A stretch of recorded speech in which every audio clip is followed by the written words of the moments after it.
It is providential that the feast of the presentation of the Lord in the temple takes place on a Sunday this year.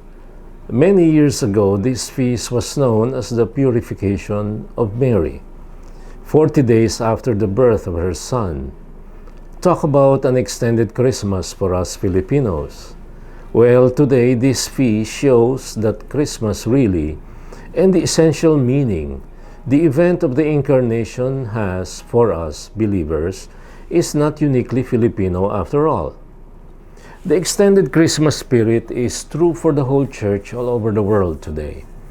The focus, however, is no longer on foil and tinsel associated with a commercialized Christmas. The theme zeroes in on candles, and therefore on light, the light of all nations that Jesus Christ essentially was and is for a world still surrounded by darkness. But the theme of light does not do full justice to the feast. When the son of a woman like Mary shines, the child's mother cannot be seen to live in shadows. When the Son of God was officially brought to the temple to be recognized by the believing community, the child's mother is also recognized for what and who she is: a light bearer, not just a child bearer, an obedient daughter of God, not just a lass picked at random from a crowd, but a woman blessed among all women, whose fruit of the womb was also recognized as blessed. Sanctity, greatness, nobility, virtue, goodness, all such good stuff rub off positively on others. They never remain within the person so full of such. Take it from me. I have been raising funds and asking money all my life. No, not for me, not for my needs, but for others. The recent Taal volcano eruption was no exception, as was the fund drive I did for Yolanda's super typhoon victims years ago. One just needs to light a spark. It only takes a spark, as the old song goes, to get a fire going. The birth of Jesus brought not just a spark.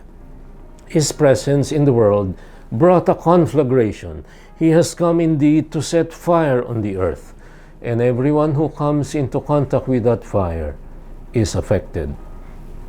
The question perhaps today for all of us is this: have we allowed ourselves to be caught up in that conflagration of faith and love?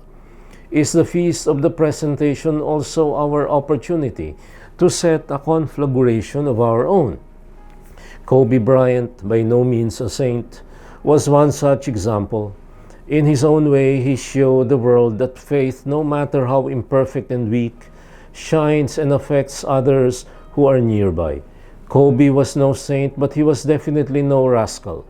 His Catholic faith shone via little ways, like little candles and tongues of light that made life a little more livable and hope a little more reachable. He was a little flicker of light. Like the Lord presented in the temple, that light is not lost on others who share the same faith. Simeon and Anna saw that light. Mary helped to bring that light out into the open. It only takes a spark, your little flicker of light, for the world to become a better place. Let's do it. And this, my dear friends, is your Kalakbay at Katoto saying thank you, and God bless you.